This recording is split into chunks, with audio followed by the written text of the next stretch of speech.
नमस्कार। आज हम लोग बात कर रहे हैं इस शहर में हर शख्स परेशान सा क्यों है, कि इस शहर में हर शख्स परेशान सा क्यों है। इसकी बात हम लोग इसलिए कर रहे हैं क्योंकि लिबरल्स के एक बड़े जमात में, लिबरल्स कहे जाने वाले लोगों की एक बड़े गिरोह में अचानक से कहीं पर सदमे वाली चुप्पी छाई हुई है, तो कहीं ऐसा शोर मच रहा है जिसका झूठ होना बिल्कुल साफ ही पता चल जाता है। इसके पीछे जो वजह है वो वजह बहुत साफ स्पष्ट सी है। ये वजह है मोदी जी का अमेरिका दौरा। अमेरिका दौरा भाई पहले भी कई बार मोदी जी जाते रहे हुए हैं और ट्रंप के वक्त में भी ऐसे दौरे काफ़ी होते रहे थे, लेकिन इस दौरे में और बाकी दौरों में अंतर क्या है? अंतर ये है कि ये स्टेट विजिट है। तो पहले जहां जो लिबटार्ड्स होते थे वो लोग कहा करते थे कि स्टेट विजिट पर नहीं गया मोदी, ऐसे ही चला गया है। वो सारा कुछ जो होता है वो इस दौरे से रद्द हो जाता है। वो कहने की जो उनकी क्षमता थी वो चली जाती है। अब सिर्फ मनमोहन सिंह ऐसे प्रधानमंत्री नहीं रह जाते जो कि स्टेट विजिट पर यूएस गए हों। अब मोदी जी भी ऐसे प्रधानमंत्री हैं जो स्टेट विजिट पर यूएस गए हैं। और ये तब हुआ है जब किसी दौर में मोदी जी के यूएस के वीज़ा को कैंसिल करवाने के लिए वो अमेरिका ना जा पाए, इसका इंतज़ाम करने के लिए इन लोगों ने दर्जनों लोगों के हस्ताक्षर करवा के एक सिग्नेचर कैंपेन चलवा के पूरा आयोजन किया था। और फिर भी वीज़ा मिल गया था, तो जली तो उस समय भी होगी। खैर, अब हम लोग देखते हैं कि इस बार के विजिट पर आखिर खास क्या है। तो अगर हम लोग इस बार का विजिट देखें तो हम लोगों को थोड़ा सा इतिहास में झांक कर देखना पड़ता है। अगर हम लोग थोड़ा सा पीछे देखें कि पहले जो अमेरिका के राष्ट्रपति होते थे या ऊंचे पदों पे बैठे हुए जो अमेरिकी होते थे, वो लोग भारत के बारे में जब बात कर रहे होते थे तो आखिर क्या खास बात करते थे। आइए देखते हैं एक वीडियो में कि कह क्या रहे होते थे ये लोग। भाई एडिटर साहब देखिए कुछ प्रबंध। हाँ, Partnership between the United States and India has deep and sturdy roots in the values we share. The United States has an enormous fondness for India, partly because there's so many Indian Americans, and because of the shared values that we have. Our two nations are united by shared values of democracy, respect for individual rights, and a shared commitment to freedom. One of those additional elements are the values that we share, the values that are common to American democracy and to Indian democracy. तो आपने देखा होगा कि अभी वाले video में एक जो खास बात होती थी वो होती है शेयर्ड वैल्यूज, मतलब बिल्कुल साझा हितों की बात, ऐसे विचारों की बात जो दोनों पक्षों में साझा है। अब दोनों पक्षों में क्या बातें हैं जो कि साझा हैं और दूसरे देशों के बारे में ये बातें नहीं कही जा सकती, तो उसमें जो सबसे पहली बात नजर आती है वो होती है डेमोक्रेसी। जो लोकतंत्र है वो अमेरिका में भी होता है और जो लोकतंत्र है वही भारत में भी होता है। इसकी वजह से दोनों देश एक जैसे हो जाते हैं। शेयर्ड वैल्यूज यानी कि चुनी हुई सरकार का देश को चलाना, सत्ता में जनता के प्रतिनिधियों का बैठा होना, ये चीज़ जो होती है ये दोनों जगह बिल्कुल शेयर्ड हो जाती है, बिल्कुल कॉमन हो जाती है, एक जैसी हो जाती है। इसकी वजह से भारत और अमेरिका काफ़ी करीबी देश हो जाते हैं। इसकी तुलना अगर आप पाकिस्तान से करें या चीन से करें या फिर थोड़े बहुत हद तक रशिया से भी करें तो भी आप पाएंगे कि इन देशों में जो लोकतंत्र है वो उतना मजबूत नहीं है। मतलब पाकिस्तान में तो सबको पता है कि कुछ देशों के पास फौजें होती है और यहाँ पे एक ऐसी फौज है जिसके पास एक देश है। ये एक समुदाय विशेष के लोग कहा करते हैं, आम जुमला नहीं है। समुदाय विशेष के लोगों से बात करेंगे तो आपको पता चलेगा कि पाकिस्तान के बारे में ऐसा कहा जाता है। मतलब एक फौज है जिसके पास एक देश है और बाकी जगहों पर देश होते हैं जिनके पास फौजें होती हैं। तो पाकिस्तान को काफ़ी शक्तिशाली माना जाता है एक समुदाय विशेष में। ऐसा इसलिए होता है क्योंकि पाकिस्तान के पास न्यूक्लियर वेपन है और किसी भी इस्लामिक राष्ट्र के पास न्यूक्लियर वेपन नहीं है। पाकिस्तान और अमेरिका के संबंधों की बात करें तो 1970 के दशक तक हम लोगों को देखना पड़ेगा। तो 1970 के दशक में जब आप देखेंगे उस समय बांग्लादेश में हुआ क्या कि उन्होंने कहा कि भाई पाकिस्तान की जो सरकार थी तो तो पूर्वी पाकिस्तान और पश्चिमी पाकिस्तान इस तरह करके वो बटा हुआ था। तो पूर्वी पाकिस्तान में उन्होंने कहा कि आप जो बांग्ला भाषा इस्तेमाल कर रहे हैं वो बांग्ला भाषा अब नहीं चलेगी, यहाँ पे भी उर्दू चलेगी। इस बात पर झगड़ा हो गया। झगड़ा इतना बढ़ा कि पाकिस्तान की जो इस्लामिक रिपब्लिक ऑफ पाकिस्तान की जो फौजें थी उसने घनघोर दमन किया। हजारों नहीं लाखों की संख्या में हिंदू मारे गए। सबसे बड़े हिंदू जीनोसाइड्स में से ये एक था। हालांकि हिंदू जीनोसाइड के नाम पर कोई भी बात नहीं होती, कोई भी चर्चा नहीं होती, इसलिए इस घटना की भी चर्चा नहीं होती। तो ऐसा होता है। लेकिन इस युद्ध में और क्या हुआ था, इस युद्ध में आप देखेंगे तो इस युद्ध के वक्त तक जो राष्ट्रपति निक्सन का दौर था उस समय तक भारत के संबंध अमेरिका से बहुत अच्छे नहीं थे। इंदिरा गांधी का दौर अगर देखेंगे आप तो आपको याद होगा कि नेता मंत्री वगैरह कहते थे कि इसके पीछे विदेशी ताकतों का हाथ है, ये विदेशियों से मिला हुआ है। तो ये जब कहा जाता था इसके पीछे विदेशी ताकतों का हाथ है तो असल में इसका मतलब होता था कि इसके पीछे अमेरिका का हाथ है। तो भारत में जो अमेरिका विरोधी पूंजीवादियों के विरोध में जो बातें होती थी, समाजवाद के समर्थन में जो बातें होती थी, उसकी वजह से अमेरिका से दूरी बनी हुई थी। ये आर्थिक हितों का मामला था। अगर व्यावसायिक और सामरिक हितों की बात करें तो पाकिस्तान के संबंध अमेरिका से बहुत अच्छे थे, क्योंकि रशिया उस समय में अफगानिस्तान में हुआ करता था। पुराने दौर की रैम्बो फिल्म जिन लोगों को याद होगी उन्हें याद होगा कि रैम्बो जब अफगानिस्तान जाता है तो वो रूसियों से लड़ रहा होता है। तो ऐसा इसलिए दर्शाया जाता था या अमेरिकी फिल्मों में ऐसा इसलिए दिखाया जाता था क्योंकि उस दौर तक अफगानिस्तान में रूसी जो थे वो अपना कब्जा जमाने का प्रयास कर रहे थे। और इस प्रयास में उन्हें कितनी सफलता मिली कितनी नहीं मिली ये सब हम सभी जानते हैं। ऐसा ही दोबारा तब हुआ जब अमेरिका ने अफगानिस्तान पर कब्जा जमाने की कोशिश की। तो अपने घर से, होम बेस से इतनी दूर कहीं जाना और वहाँ पे लंबे समय तक कब्जा जमाए रखना संभव नहीं होता। और उसमें भी जब वो क्षेत्र बिल्कुल पहाड़ी क्षेत्र हो, वहाँ से खनन वगैरह में कुछ खास निकल के सामने नहीं आ रहा हो। अभी हाल में वहाँ पर लिथियम वगैरह की माइंस का पता चला है और भी दूसरी चीज़ों की माइंस का पता चला है, लेकिन पुराने दौर तक ऐसी चीज़ों के बारे में कुछ पता नहीं था।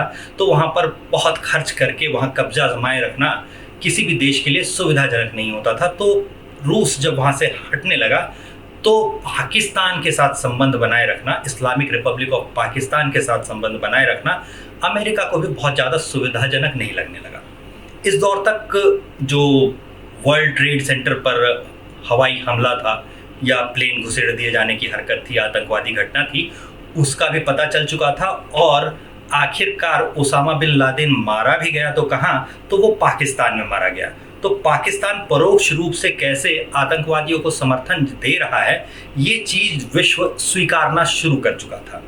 अगर हम लोग 1970, 1974 वगैरह का दौर छोड़ दें, बाद का दौर देखें तो 1999 के दौर में जब कारगिल वॉर हुआ तो उस कारगिल वॉर के समय में ही सब लोगों को पता चल गया था कि कैसे घुसपैठियों को भेजकर किसी देश पर कब्जा जमाने की कोशिश की जा सकती है, घुसपैठ की जा सकती है।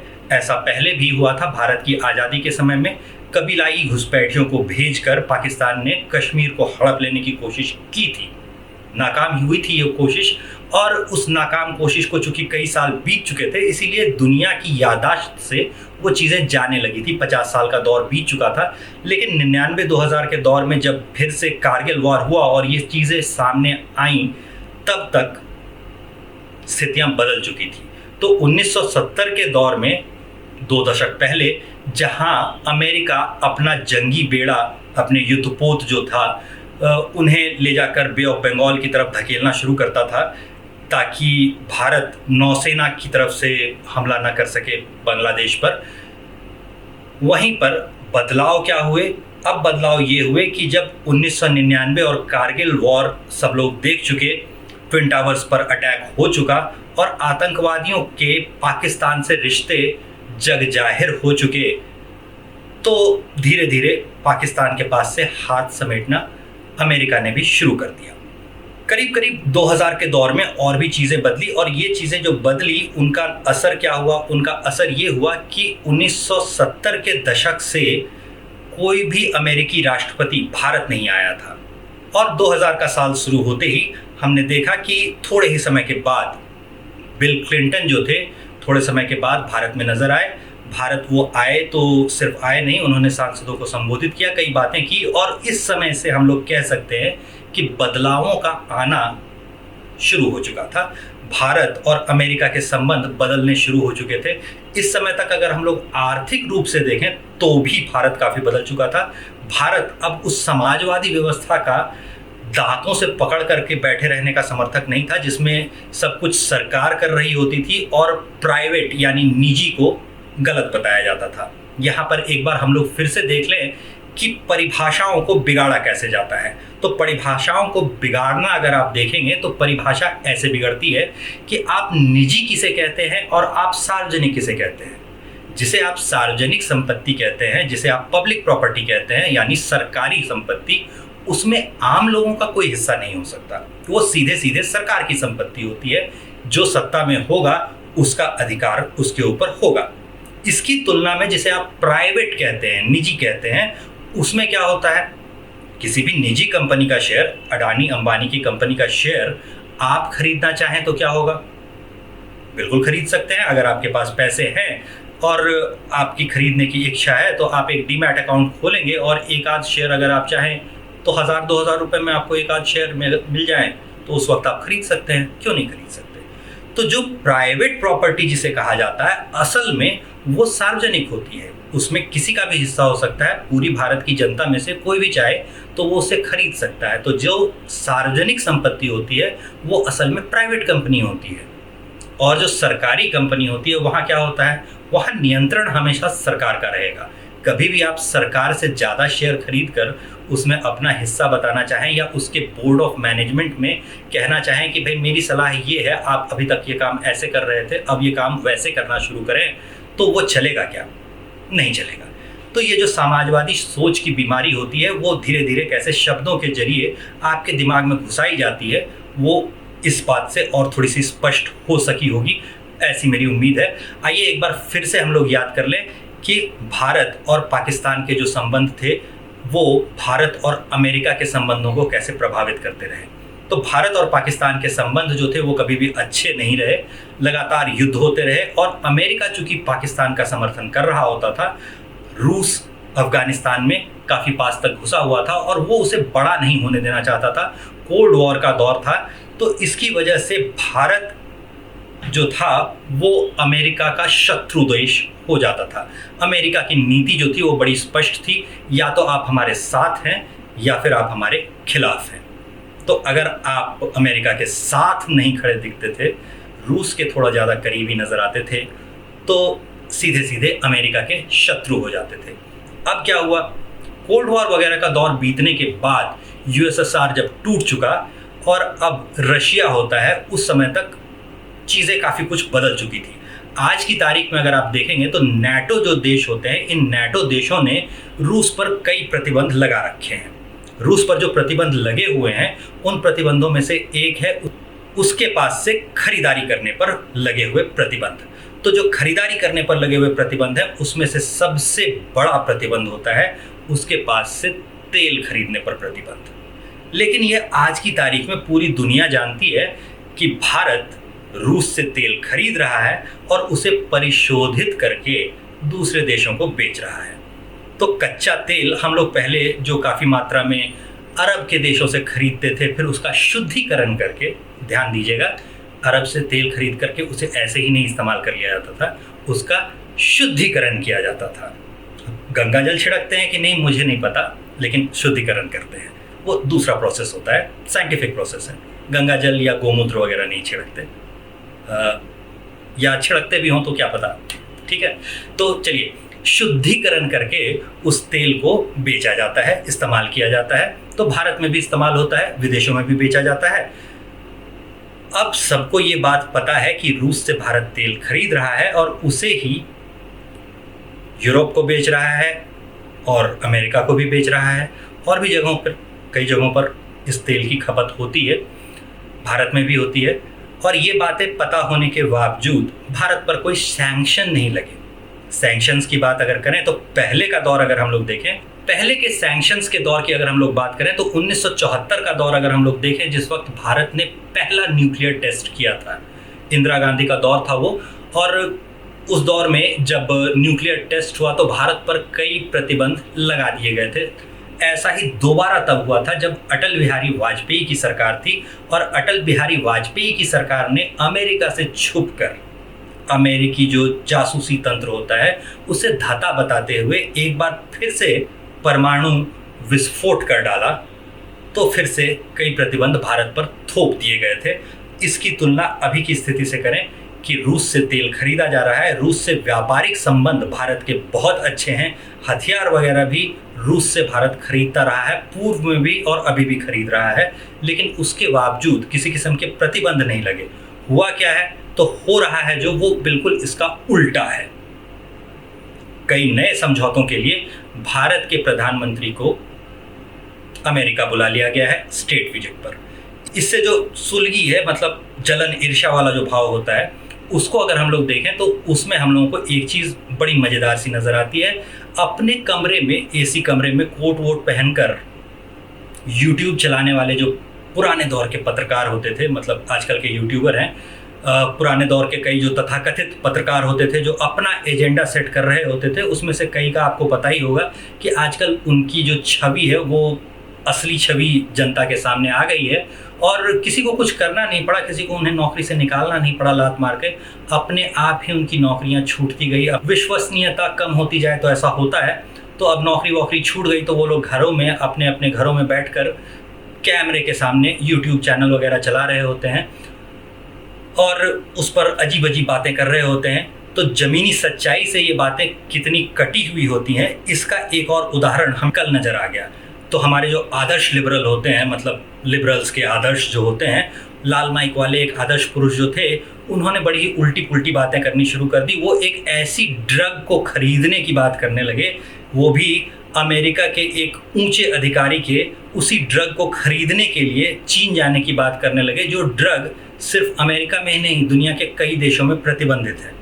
जैसा कि आप जानते होंगे, कई कफ सिरप जो होते हैं वो विश्व भर में प्रतिबंधित होते हैं। भारत में भी अगर आप देखेंगे तो फेंसाड्रिल जैसी जो दवाएं होती हैं वो प्रतिबंधित होती हैं, क्योंकि वो काफ़ी ज़्यादा नशे की दवा होती है और जो नशेड़ी होते हैं, जो नशे की आदत के गुलाम होते हैं, वैसे लोग अक्सर फेंसाड्रिल को चुरा कर या गलत तरीक़ों से खरीद कर उससे नशा करने की कोशिश करते हैं। तो ये दवाएँ प्रतिबंधित होती हैं। बेनाड्रिल वगैरह भी अगर आप खरीदने जाएं तो आपके पास मेडिकल प्रेस्क्रिप्शन अगर होगा तभी वो दुकानदार आपको बेचना चाहेगा।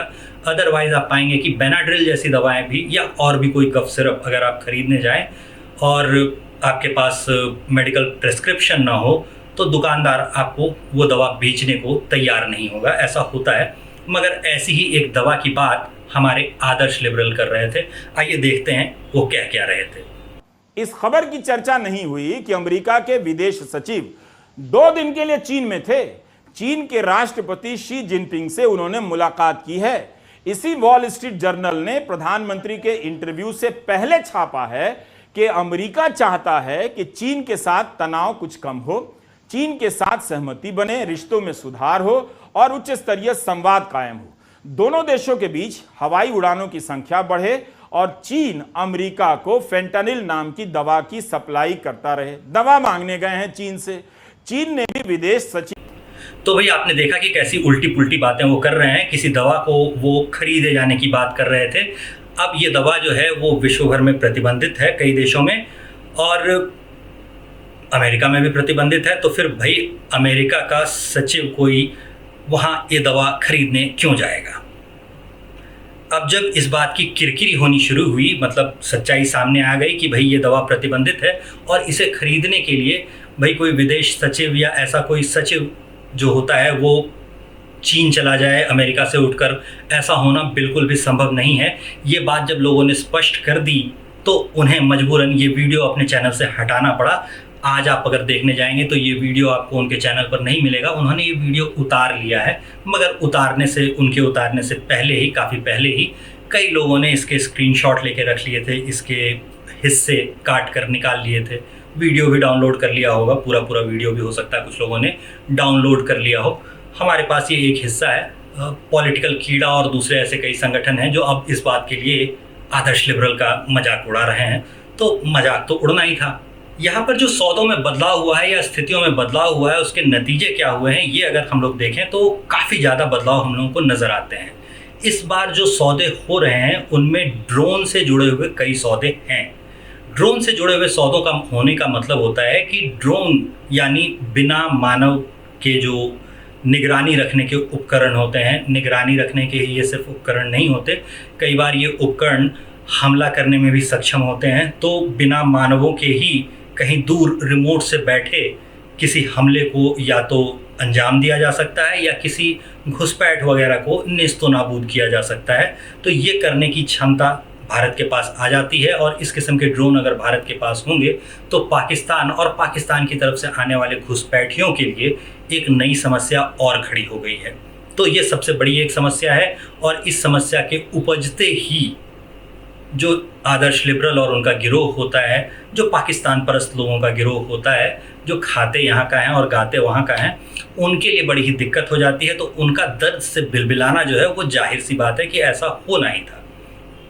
इसके अलावा जो और सौदे हो रहे हैं उनमें कई बार दवाओं से जुड़े हुए सौदे भी हैं, टेक्नोलॉजी के ट्रांसफ़र से जुड़े हुए कई सौदे हैं। और भारत में अगर अमेरिकी कंपनियों को आने की और अपनी फैक्ट्री वगैरह लगाने की इजाज़त मिलती है या बढ़ती है, या ऐसी नई कंपनियां जो भारत में आना चाहती हैं और उनसे बातचीत हो पाती है, जाहिर सी बात है इस बार भारतीय प्रधानमंत्री जब वहां जा रहे हैं तो कई कंपनियों के सीईओ वगैरह से भी मुलाकात कर रहे हैं। इलॉन मस्क जो है वो ऑलरेडी भारत में आने की अपनी मंशा जो है वो जाहिर कर चुके हैं। और इसके अलावा भारत के प्रधानमंत्री से जो उनकी मुलाकात हुई उसके बारे में भी काफ़ी पॉजिटिव रिस्पॉन्स उन्होंने दिया है और ऐसी संभावना जताई जा रही है कि जल्द ही इलॉन मस्क की जो कंपनी है टेस्ला वो भारत में होगी, अपना कोई मैन्युफैक्चरिंग प्लांट यहाँ लगाएगी। अब ऐसी बातों के होने से रोजगारों में बहुत बढ़ावा आएगा। तो वो जो ये जो लिबरल गिरोह कहता है हाँ वो तो परमाणु बम फूटा ठीक है मगर इससे गरीब को रोटी मिलेगी क्या, तो ये जो गरीब को रोटी मिलेगी क्या वाला अजीब सा प्रश्न होता है, ये प्रश्न इससे सुलझ जाता है। अगर हम लोग बुलेट ट्रेन और ऐसी व्यवस्थाओं की भी बात करें तो ऐसा नहीं है कि बुलेट ट्रेन से किसी को रोजगार नहीं मिलता, किसी को रोटी नहीं मिलती। भारत में ट्रेनें नहीं हैं इसीलिए बुलेट ट्रेन नहीं होनी चाहिए, पैसेंजर ट्रेन पहले चलाई जानी चाहिए, ये सब बातें करना बिल्कुल वैसी बात करना होता है।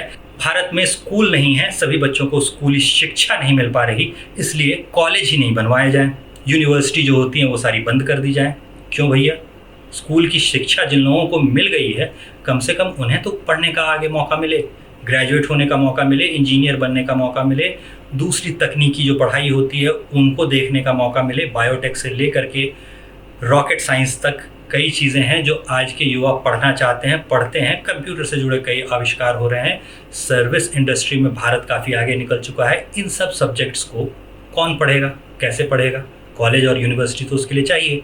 तो स्कूल नहीं है इसीलिए कॉलेज नहीं बनवाए जाने चाहिए, ये तर्क तो बिल्कुल बचकाना और बेकार सा है, ये आपको समझ में आता है। बिल्कुल उसी तरह ट्रेनें नहीं हैं, पैसेंजर ट्रेनें नहीं हैं, एक जगह से दूसरी जगह लोगों को ट्रेन में ठूंस कर जाना पड़ता है, ऐसे में बुलेट ट्रेन की क्या ज़रूरत है, ये कहना भी बिल्कुल वैसा ही लॉजिक है, मूर्खतापूर्ण है। ये सभी लोगों को समझ में आता है और यही वजह है, यही एक बड़ी वजह है जिसकी वजह से इन जैसे आदर्श लिबरल आज दर दर की ठोकरें खा रहे हैं।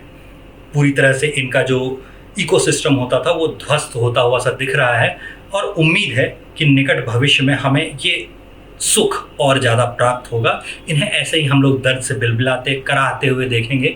भारत अमेरिका के ही नहीं, भारत के विश्व भर में कई देशों से संबंध अच्छे हो रहे हैं।